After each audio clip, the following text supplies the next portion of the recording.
Hi friends, I am back and I'm going to read another one of my poems from Where the Moss Grows Old. This comes out on Friday. You can pre-order a copy now, which is very exciting. I know I'm very excited about it. So yeah, here it is. I'm very happy about it. I'm going to read a poem today called Church Bells. It's a poem that I actually wrote here on this couch in February of 2021.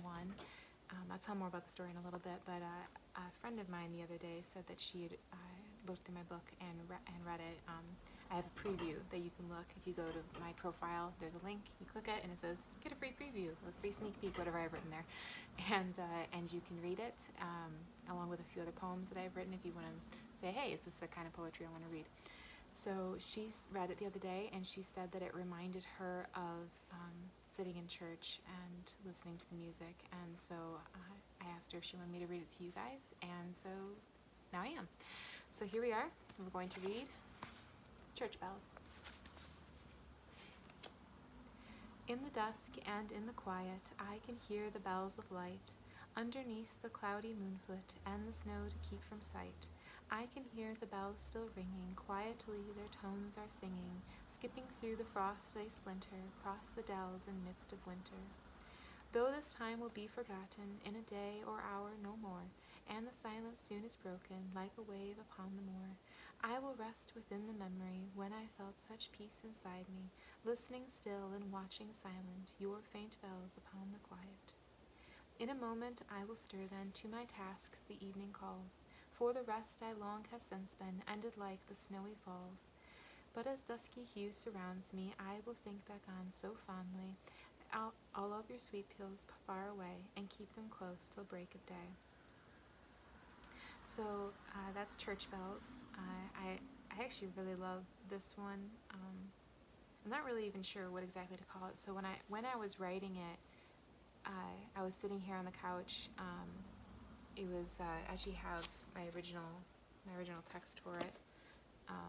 I know it's written in red pen. I take notes in red pen when I'm reading a book, and so this was my old journal that I would write in, and I decided that this was insufficient. It was very bulky, and the pages would get messed up when I put them in my bag, and that's actually why I made the journals that I did. But this is what I used to write in, was this, and it's still fine for taking notes in, but I actually wrote it 1 week before we got some news that basically changed the course of the next year or so. It was awful news. I was actually sitting on this couch too when I heard that news. It was bad news. But in this moment, I was sitting here, and at the time this couch was pushed farther up against that open bookshelf you see behind me, and it was dark. That's when I usually had time to read, when my kids, well, then I just had my one daughter. This was before my son was born, and in fact, it was about a month before my son was born. I would sit there in the corner, farther away from this window, which, as I mentioned the other day, is actually really drafty, but there's a heat vent over there, and so I would sit over there in the corner and I would read my books. Well, about, I don't know, 2 or 3 miles up the road, there's I actually want to say it's an ELCA church that's down the road a little ways, called St. John's, and they play church bells at different times. I actually heard them the other day when we came home from church. Around noon, I could hear them playing, and they play just little bits of different hymns.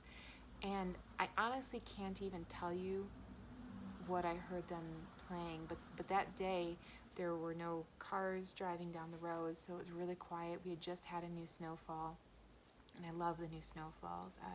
I have this memory of when I was about, I want to say 6, and we had gotten home from a Christmas party, and maybe it was New Year's Eve, I forget now, and we were home, and I remember coming back outside, or out of my room, after everyone else had gone to bed, to look out. We had one of these big bay windows in the front, and I sat there and I just looked at all the snow, because by the time, at this point, no one had been driving for a long time, so there was this whole blanket of snow, and we had a street light out of our window, and it made everything just look like this glitter that my mom used to put on cakes.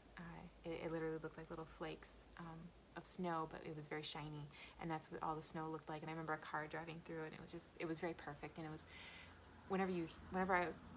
if you ever get another really heavy snowfall, I don't know where you live, but if you live somewhere that gets a heavy snowfall, if you ever go somewhere and visit that gets a heavy snowfall, go outside or in the really early morning before there's a lot of people out and making noise, and even sometimes then, you go out and just stand in the snow when everything, the trees and everything is just covered in the snow, and it has a tendency to dampen the sound.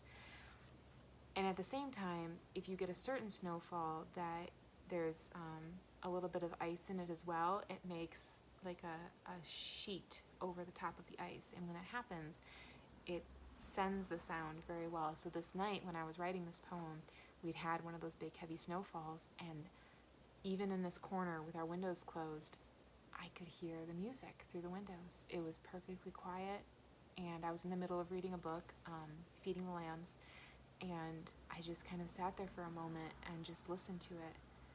And it's one of those few moments where you don't just feel peace or even happiness, but you feel joy, where it's just like, this is just, I don't even know how to recreate it. You can't recreate it with joy. You know, it's a real spiritual moment where everything is right and glorious and beautiful. And so I sat down and I wrote this poem. I actually didn't write all of it. I don't know if you can, I'll show you in here. If you can see right here, there's a little arrow. There's a line missing there because I didn't know what to write there for that line. I ended up writing it later, coming up with it. I had to change a couple other things too to make it work, but I ended up writing it later.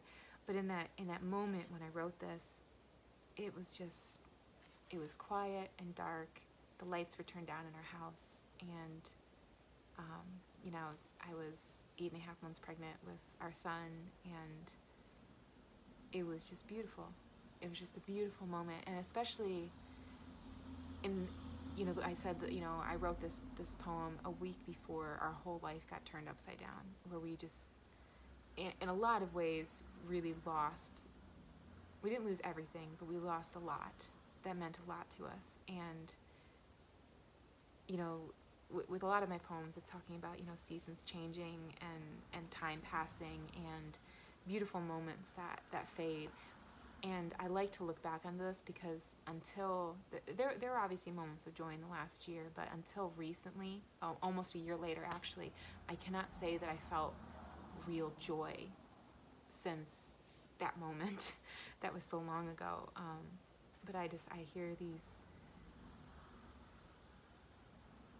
how quickly those memories can fade, those moments, and you do have to just treasure them, these little moments that come our ways, and they're beautiful. And you can't just live for the moments, because if you do that, then the moments come and you don't notice that they're the moments and they aren't beautiful anymore.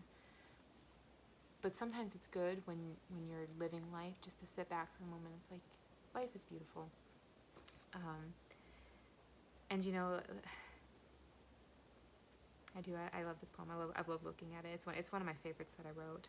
It's not my absolute favorite that I wrote, but it's one of, I don't know, maybe the top 10 that I wrote that I really, really love. I know I've got favorites. It just is what it is. I got favorite paintings I did too. It just is what it is. But it is. It's, in a moment, this time will be forgotten, and the silence is broken. But you can still rest within these memories when you have this peace and this joy, and you have to go on to whatever you have to do. But I still look back to this moment of joy and peace that I had, and to so many moments that I even record here in my book. I feel like poetry does a really good job of capturing those moments. Like, I know I'm talking all about this now, which I think is great, but poetry has a way of just making simple the beautiful while letting it stay beautiful and not overcomplicating it. You do impressions and memories and moments and meaning in a few words, so you can hold on to them for later, and also so others can hold on to them as well and take part in that moment with you. And so you can take part of these moments that I had in life, and also where you can look at it and say, I know what that feeling is because I've had that before, that experience, or that heartbreak, or that memory. I've had something similar, and now we have this bridge here that we can relate to. So that's church bells. It's still one of my favorite memories. I love snow. You might notice that when you read through my book. I love snow and dewdrops and frost. They're all beautiful things to me. I actually found a picture today of a picture of some frost I took years ago. And I just love it. And I love sharing it with you guys. So that's Church Bells. I hope that you love it. I hope that you get a copy of my book.